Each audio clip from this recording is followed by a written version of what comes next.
YEEEAAH Network.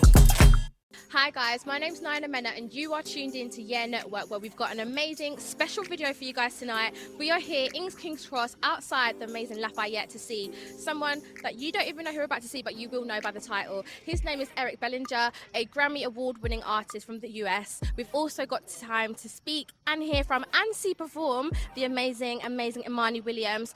Guys, you don't want to miss this, so make sure you stay tuned to this video and make sure you like, comment and subscribe.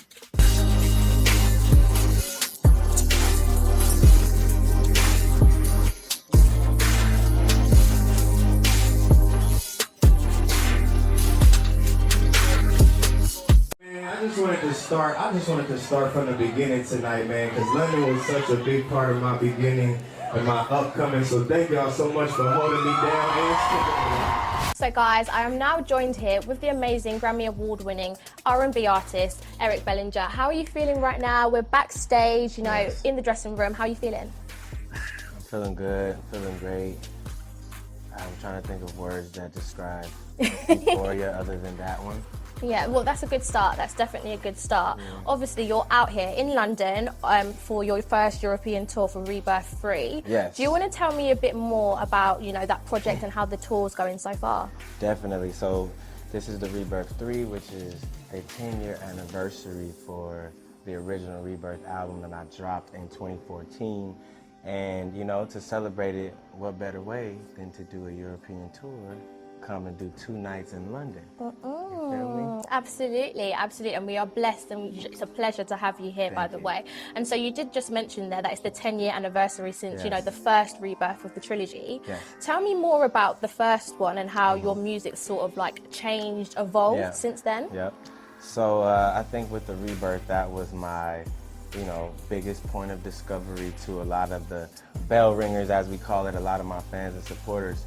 And, you know, I had singles like I Don't Want Her on there with Problem, and, you know, that one, you know, really kicked things off. So to be able to be here 10 years later, you know, it's the same mindset, but with much more experience. Definitely. You know?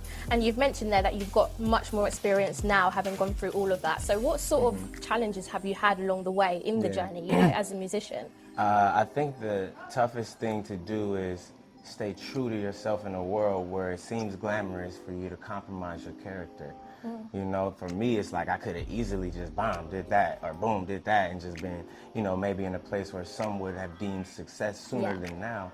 But for me, the ultimate victory is to have always remained who I am, expounded on that, you know, chiseled at it, you know, go through the heartache, go through the heartbreak, go through the tears, the, you know, the fears that have now been conquered.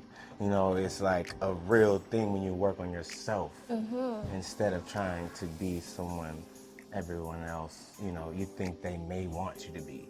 Absolutely. So it is about sort of staying true to yourself then? For me, that was my biggest, you know, feat.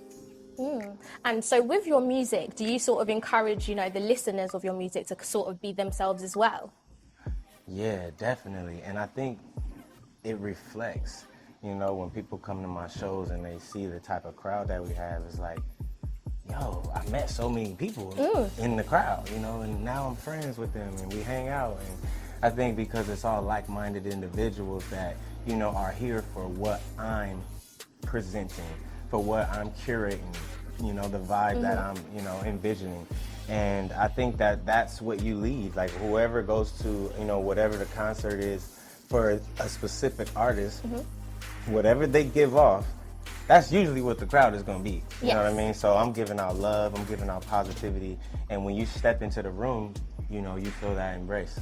Amazing. So you've sort of built your own sort of tribe filled with love. Bam. You can wrap up what I say real quick. We should write songs together. Oh, maybe, guys. Come on, it's coming up.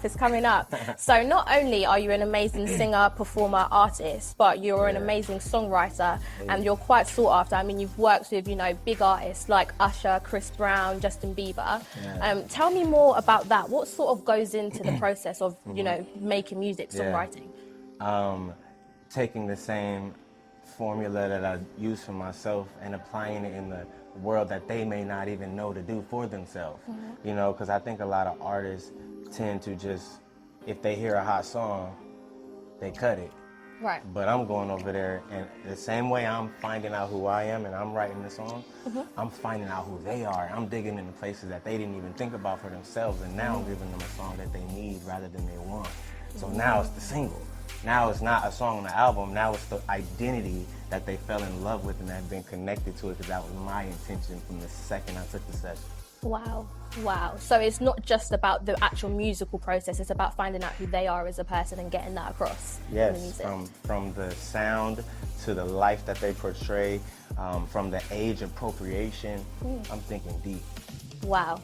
And so you've spoken a lot there about, you know, your songwriting ability. Has there ever been a time in your life where you thought about, you know, having some sort of hesitation towards being an artist and just going forward with the songwriting sort of career? Nah, I think I just did both 50-50, just because the love was always there. My original passion was music and artistry, except I was in singing groups. Okay. You know, so when I first started off, I was in group after group after group, and I think that was, you know, coming from my love for sports, you know, football and basketball, and, you know, just having that team element. But when I started songwriting, I, you know, had to just zero in. And focus on yourself as such. Yeah, definitely. And so having said that, has there been a song that you've written for somebody else that you sort of wish that you did and kept it for yourself? Like, that would have been my baby. Like, is there a song? I think maybe Let Me See, Usher. I feel like there ain't no song like that. You know, it's like, it's two players, falsetto on the verse, powerful on the hook, swaggy on the pre-chorus. The beat is club bangers, still got R&B. Hey! You're feeling it. I can feel it across the sofa. I can feel it. I can feel it. Yeah, I get you. I get you. And so you've been around in the industry for a minute, and you've actually seen the rise of, you know, streaming platforms like Spotify, like Apple Music, and you've seen how that's kind of changed the music scene and the way that artists like yourself get their money. Do you think that is a good thing, or do you think there has been some issues with that in terms of, you know, artists getting fair representation and pay for their hard work? Because, you know, it's a long process making your baby, making your music. So do you think it's a good thing? I think the only thing that ain't fair is that the percentage per stream, it doesn't equal up. It's fair though as far as the business. If you didn't get your right splits, if you didn't, you know, register your music with ASCAP BMI and you're not getting paid, you just didn't set it up right, stupid. Because you're going to get paid, you know what I mean? Now, there's the other side where you can sign to the wrong person and you can think that they're handling it for you and they're doing the wrong business. And then you shouldn't sign that, stupid. You know what I mean? You got to kind of, you know, be blunt with it, because that's the only way people hear stuff nowadays. You know what I mean? So if you don't have a lawyer looking at a contract that you sign that's actually experienced and can give you proper guidance, you know, that's your bad. You know, if you not setting up the music the right way, you just uploading it. It's only been on SoundCloud and YouTube for the last 4 years, and now you want to try to get it on iTunes because you feel like it's time now. You know what I mean? Like, everybody has to be on point, and if you're on point with your business, everything is going to flow right to that, you know, routing number that you put in there. Absolutely. So you've spoken a lot about the business side of things, and, you know, it's important to have the right team around you and have the right expertise when you're doing what you're doing in terms of music. I want to ask you now about something that's trending all over the world. You know, TikTok can make literally or break an artist nowadays. Do you feel like TikTok and social media sites like those have sort of helped you with your career? Yeah, definitely. I wish I could do it more. I be doing so much stuff, but I love seeing the people do little things to the music, even though it's like, whether it's a new song, whether it's an old song, like I see Drive By going crazy. Oh yeah, then still I to this see day. 9 Lives going crazy, and I'm just like, these songs that I'm over here trying to promote Gang Slide. You know what I'm saying? I'm over here talking about Drop, and meanwhile, you know, I got this record that I didn't even realize, you know, there's a song I did called No Vibes, and a producer named Dior remixed it, sped it up, and it's like crazy viral. Yes, I'm trending. just like, okay, cool. I'm gonna let it stack, and I'm gonna be like, I'm back. So you actually think it's good to sort of like not just push new music, but kind of revive the music that you've made before as well? Yeah, definitely. I think making the same music over and over again, you know, wouldn't get you further than your front porch. You know, like whoever has your music, you know, they already heard that song. You know, so now it's about doing new music and doing new things, like my new album, Coming Soon, Versatility. And, you know, just letting the people know that I'm a Swiss Army knife. Different and sounds. Multifaceted, different. Can I get a new drum pattern? And like, it's something different. Falsetto, perhaps. Low tone, Yes. very, you know what I mean? Amazing. And so you've spoken about some of, like, you know, the positives and the joys that you get from making music for yourself and other people. Yes. Has there been, like, you know, any sort of challenges that have caused you to sometimes doubt yourself or doubt the career path that you're on? Nah. You know, like, I kind of was fortunate to enter into the music business. Like, hey, do you want to do the music? We have a deal for you. You know, it's kind of that vibe. I was really playing football and trying to focus on that. And then, you know, Max Goose, shout out to Max, was like, yo, I want to do this singing group. B2K broke up. Boom, we got signed. You know what I mean? And, you know, I was in a group called Anu. And, you know, to this day, those are still the bros. But, you know, that situation is what gave me, you know, the bug and helped me fall in love with music. So, you know, that was my start. That's amazing, that really is. And so, I know we've spoken about it before, you're multifaceted, a man of many talents. You're a performer, an artist, a songwriter, you're a father and also a married man. So how has that influenced, you know, your music and your career? You know, it's an ongoing learning experience, and I just got front row seat to the journey. You know, I never tripped off the destination, but that has been, you know, I think the saving grace to my peace, you know, because I'm not worried about what it looks like in the end. I'm worried about how it feels in the moment. Definitely. And so obviously we're here to celebrate Rebirth 3. Could you tell me a bit more about, you know, what you're hoping that the fans can take away from it? Man, I hope the fans can just do a rebirth in themselves. You know, for me, everything that I do each day is striving to be a better version than yesterday. You know, and that is a rebirth. Every day, it's the same thing as waking up. It's a rebirth. You know, it's perspective. And, you know, when you wake up and you can say, yo, I woke up on the wrong side of the bed, it's like, yo, you can choose which side of the bed you want to wake up on. It's a you choice, know? It's a choice mentally. Even if everything doesn't go your way, say, for example, boom, your belt loop get caught in the door handle. You got a moment right there. Yeah. You could be like, this door handle be tripping and keep it pushing. Or you be like, that goddamn door handle. Then you want to say, right, and then it ruins your whole day. Then you get the coffee, then the coffee spill because you're in a rush thinking about the door handle. Now it's a ripple effect. And, you know, as opposed to just choosing positivity that first time, you got a fresh rebirth. So Rebirth's all about essentially seeing the cup half full rather than half empty. Optimism. Optimism, yes, I love that, I really do. And I hope that I've taken away from that, and I hope the fans and the viewers will definitely take that away as well. So now I'm going to move on to some more fun, light-hearted, sort of quick-fire question, because we love those and our viewers love those as well. Cool. And so these are some of the things that I've come up with, some things that Gifty's come up with, and some things that our viewers have come up with. So yeah, they're just quick, fun, fire. So what is your favourite go-to pre-show ritual? What's something that you have to do before you perform? Watch memes. What sort of memes? Funny ones. What's your funny? Because my funny could be different to your funny. Give me an example. Alright. There's so many different avenues. So maybe, I don't know. We all love a good cat meme.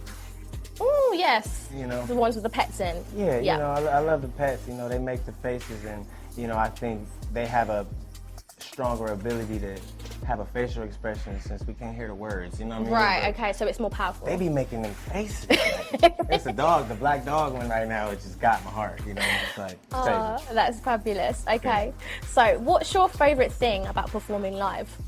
Favorite thing is being able to be free, you know, and be experimental, because that's the moment when we can see magic. Definitely. What is the last album that you've listened to from start to finish and you were like, do you know what? That's so fire. Which one? You can say your own if you like. Well, you said the last one I listened to. I mean, actually, I probably did listen to my album today. The Rebirth 3 is a masterpiece. I mean, you know, for the next 3 years, the Rebirth 3 will be the best R&B to drop. Oh, 100%. Easy call. So, what is your favourite city to perform in? Obviously, we're here in London right now. I gotta do it, I'm learning. Definitely London, you know. I think it's a full circle moment with London because I used to be out here writing, working, you know, for a whole bunch of other artists and doing camps. And, you know, when it was a London session, it was a big deal for me, you know. So to be here amongst my peers that have been in the sessions with me to now see me on stage, it's a great feeling to show them the hard work that I put in and for us to all celebrate. Definitely. Would you say you're a night owl, so someone that likes to be up and about at night time, or an early bird, likes to get loads of stuff done in the day? Night owl. I like Yeah? to be up. Yeah. It's rather the nighttime. For sure, everybody else is asleep. So now I feel like a sniper. Right. Lovely. And okay, I guess the last one's going to be about food. We all love to fill our bellies. Yeah. So what is your favourite thing to eat? Oh, man. I probably gotta say ramen. It's crazy. What, like ramen noodles? But not just the ramen, boys. Like, we gotta go gourmet, you know what I mean? I'm talking about, like, you know, $100 Wagyu ramen, chopsticks, you know, soy sauce with the perfect seasoning off the elbow, you know. You know, it has to all be there. You know, a little bit of ginger, a little bit of the flavors, you know, the juice. the flavor. You know, I want to go straight to Indonesia if I can. You know, I really want it all. But, you know, on a normal occasion, if I can't get that, I'm going to go ahead and do the fettuccine Alfredo with the shrimp, possibly some crab if they do have it. You know, extra Alfredo sauce because I like it saucy. Real saucy. Real sauce. It's been a pleasure to speak to you, Eric. So thank you so much for speaking with us behind your backstage here in the dressing room. Yes. It's been a joy. You really are a superstar. Thank you. And yeah, guys, if you don't follow him already, where can they find you? Hit me up, man. Eric Bellinger. EricBellinger. Shout out to my mama. It's my Debbie Dub. Bye, guys. Thank you so much. Thank you. So guys, I am now joined here with the amazing, beautiful, talented UK sensation Imani Williams. How are you feeling? I'm good. That was a lovely intro. I had to give you credit. Have to give you the credit where it's due, of course. But I know we were speaking off camera, but I'm sure the viewers would like to hear a bit about your outfit. You said you had a stylist, so before we get into the juicy questions, I would love to hear what you're wearing today. Because guys, comment down below. Doesn't she look fabulous? Because I think she does. Yeah, so my stylist styled me, so I'm not sure of the exact names. Yeah. But my shoes are from Bait. The jeans are from Genius. A really cool like denim brand. They like customized jeans. Yeah. Super dope.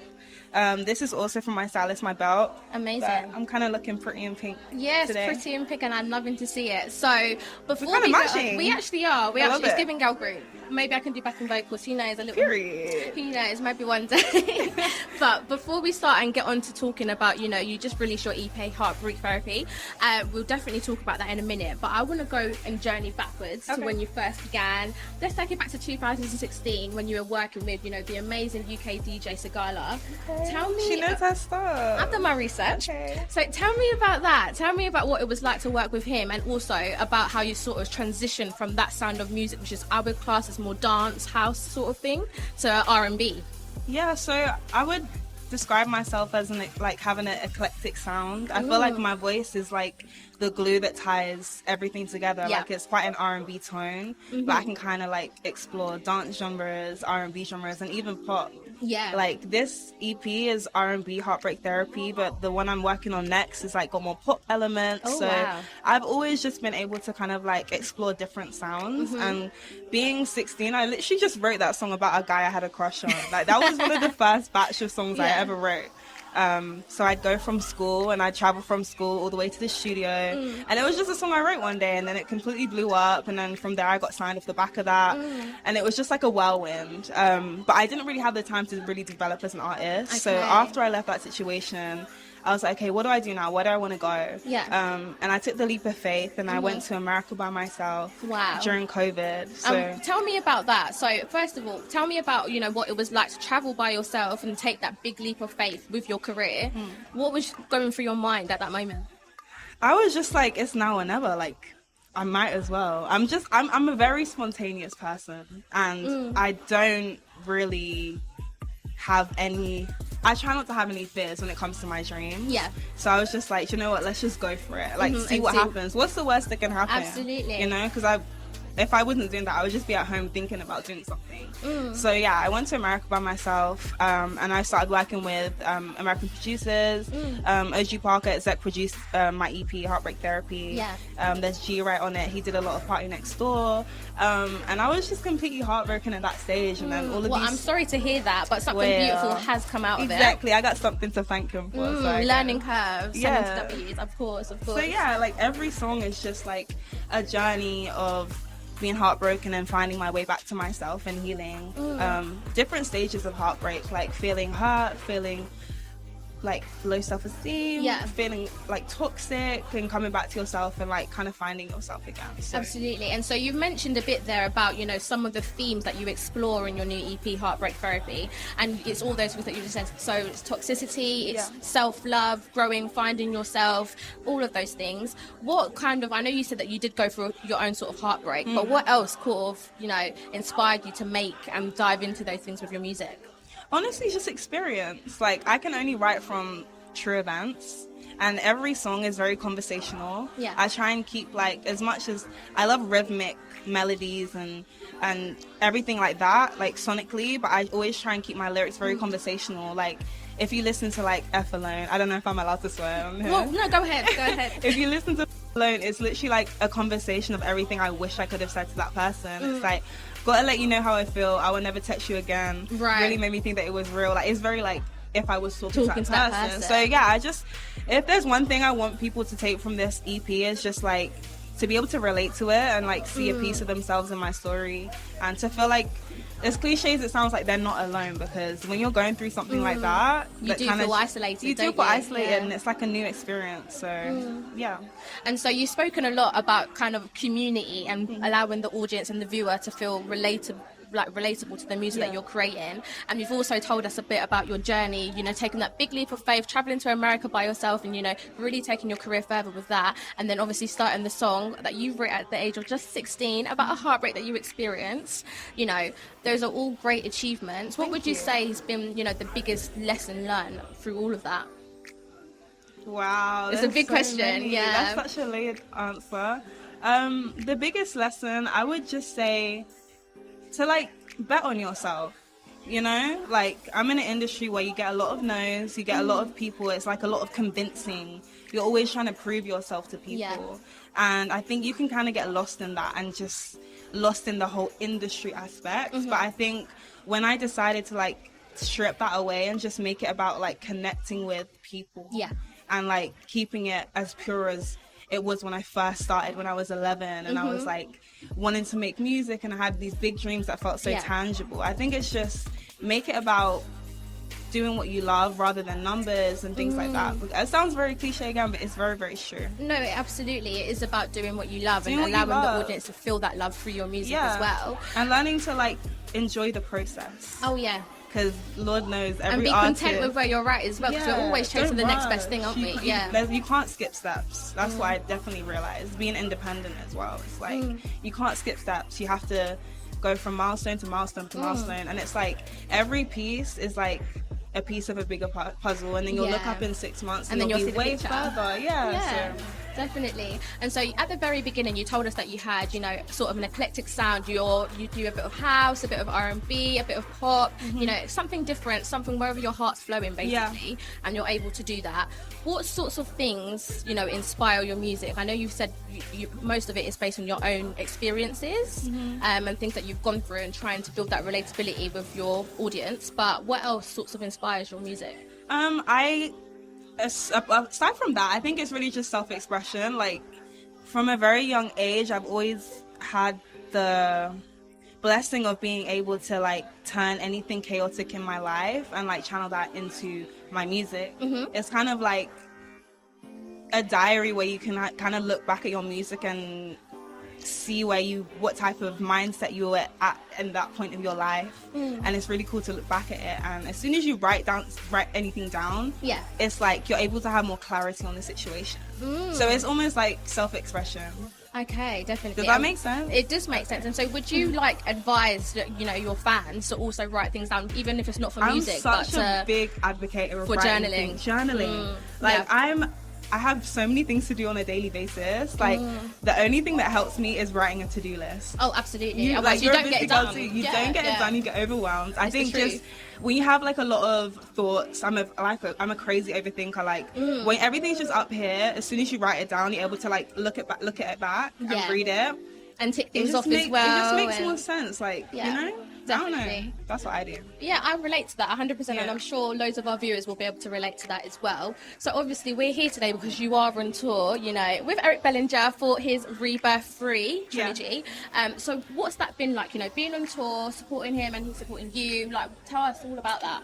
So when I went to America the first time, we got in the studio and we wrote a song called On Mine that I'm performing tonight. Oh, I love the song. You like it? I do. Thank I really you. do. I appreciate that. Yeah, we wrote that in like 10 minutes. It Really? was crazy. Like we had such great chemistry, musical chemistry in the studio, and like I always sing his praises. He's such a humble guy. Yeah. I mean, you probably know, you interviewed him. I did, yeah. He's such a humble guy. He's such a goat when it comes to like songwriting and just vocally someone to learn from. And he's given me some great advice a few different times. So That's really good. Yeah. And so do you feel like you work well together then? yeah, for sure. Like he works well with anybody, bro. Like he gets in the booth and he's just like a melody machine. So I'm definitely genius, like taking notes from him for sure. Oh, that's great to hear and great to see. And so you've spoken a bit about, you know, the process of songwriting, but I would love to know, like, how involved are you in the whole process of making music, from the songwriting to, you know, releasing it to the marketing to everything? How involved do you like to get with that? Do you know what? I'm so hands-on in every aspect.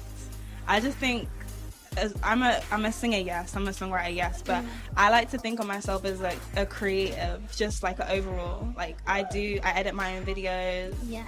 I record demos. Like when it's the final version, I'll do it in the studio. Yeah. I design my own artwork. Like I like to have my hands in everything. I'm trying to learn to be more laid back with it though, because it's like only so much like hours in the day. Yeah. But when it comes to songwriting, I write all my own music. Amazing. But I do like to work with someone else and like co-write, because I like to bounce ideas off each other. Just because I can get in my own head sometimes and Yeah. like start an idea. And And then then not I'll get finish it, another maybe. idea, and it's Yeah. like someone's there to be like, no, that's actually hard and money. Like you should finish that. So, Yeah. So it's kind of, you know, helpful to have other people Yeah, like like backing teamwork. you. Yeah, teamwork makes the dream work, as they do say. And so I guess one of my final questions is, you know, for people that have been supporting you and watching you for years, what advice would you give to them to, you know, go after their dreams the same way that you have? I always say be delusional. I like that. I think be delulu. Only because I feel like for a period of time, for a long time, you're going to be seeing something in yourself before anyone else sees it in you. Yeah. So you have to truly and wholeheartedly believe in yourself before other people are clapping for you. It's like the work you do behind closed doors that makes a difference, you know? What, to like build yourself up and make Yeah, yourself like, confident and The grind may go unnoticed, but like the results don't. That's like some cheesy little bars for you, but no, it's but true. it's true. It's very You're true. dropping some gems. Yeah, you really, like, really are. You just have to work hard by yourself, even if you on the days you feel like it's not rewarding. Because honestly, like give it 6 months to a year of like successes and routine. So if you do the same thing over and over, no matter how long it takes, you're guaranteed to get a result at some Absolutely. point. I like that. That's Yeah. really encouraging. Like, it really is. And that's touched me, guys. That's really touched me. So thank you. So, guys, now I'm about to ask our babes, Amani Williams, about, you know, some things that she dislikes, things that she dislikes, things that you don't know about her. These are the quick fire questions on YEEEAAH Network. And you guys can't wait to see it. And I can't wait to hear what she's about to say. So are you ready, Amani? I think so. Yeah, it'll be very fun, very chill, very light-hearted, just breaking down those walls. Yeah, so to start off with, are you a sweet or savoury person? I feel like I'm a savory person. Really? I like both. I don't think it's just one. But if I had to say, I'd probably be savory. Yeah, okay, I'm opposite, I'm sweet. Really? Yeah, but that's cool, that's cool. Okay, do you prefer to work in the daytime or are you more of a night owl? Oh, I'm such a night owl, but I'm trying to become more of a morning person because just it's better to get things done early in the day. But like when it comes to nighttime, I'll be tired all day and then I'll get to like 11, 12 p.m. and I'll be wide awake and I'll be ready to work. It's annoying. Oh, amazing. Do you prefer soft beverages or alcoholic beverages? I love me a cocktail. I'm not gonna lie, like passion fruit martini or something lychee. I feel like every girl can relate to that. Oh yeah, that is it's a It's the universal one, thing. yeah. It's a universal thing for sure. Okay, now let's bring it to the boys. Let's bring it to relationships. What's your biggest ick? I have a few. My biggest ick is like loud mouth noises. I hate. What is that, when they're talking or No, when they're like eating? I Okay. hate when people eat loud. Like if I was on a date and a guy was just like, Like chomping. oh my god, or like slurping, I will literally leave so fast. I can't stand that. Or like if I'm on a date and a guy doesn't ask me like questions about myself. Okay. I think that's a red flag. And they're very self. Yeah, it just, I kind of get the vibe that they're not really interested in getting to know me as a person. Fair enough. Fair enough. What is your biggest turn on the other hand? Someone that does try and get to know me and like is very supportive of like my dreams and like things I'm interested in. I like creative guys. And I like people that are passionate about something. Like when you see someone talk about something they're really passionate about, I think that's really sexy. You can see the spark in their eyes. Yeah, I completely get you. I completely get you. Which out of all of the songs on your new EP is the most difficult or challenging one for you to perform because it means something to you? Probably Honeymoon's Over. I'm performing that tonight. Really? Honeymoon, just because it's very vulnerable, like, and it's not the like, how do I say this? It's not the, I didn't have the most confidence when I was writing that song, so it's like, kind of it, I felt a lot of shame when I was writing it because like, I was admitting that I let a guy treat me a certain way. Yeah. But I think I just had to be very honest and vulnerable because I felt like a lot of people had went through that too. Yeah, definitely. And it was just like, I had to just get it all out. So And definitely Honeymoon's Over. It's almost like, I guess, an encouragement thing to other people because like you said before, all of your music is relatable because people can relate to the experiences you've Hopefully, had. yeah. So that's good as well. If you could, you know, write a song or perform with anyone, dead or alive, who would you choose? Do you know what? There's all these like huge names, but my number one, all my friends know I love her so much, is Summer Walker. Really? Yeah. Truthfully, I feel that and I get that. Like, by your music taste, yeah, I can see it. Summer Walker. I can see it. And on that note, we are going to wrap it up. But thank you so much for speaking to me and Marnie Williams. Thanks You were for a having star, me. and we can't wait to see you on stage. Thank you.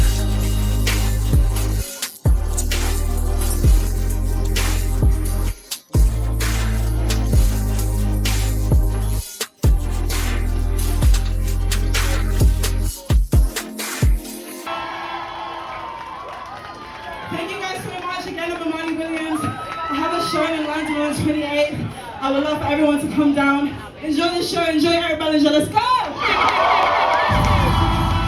So guys, what a night. Unfortunately, it has come to an end and we have to say that is a wrap.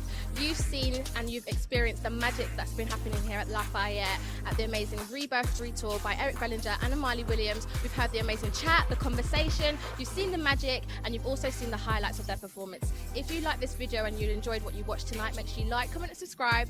My name's Naina Mena and this is YEEEAAH Network.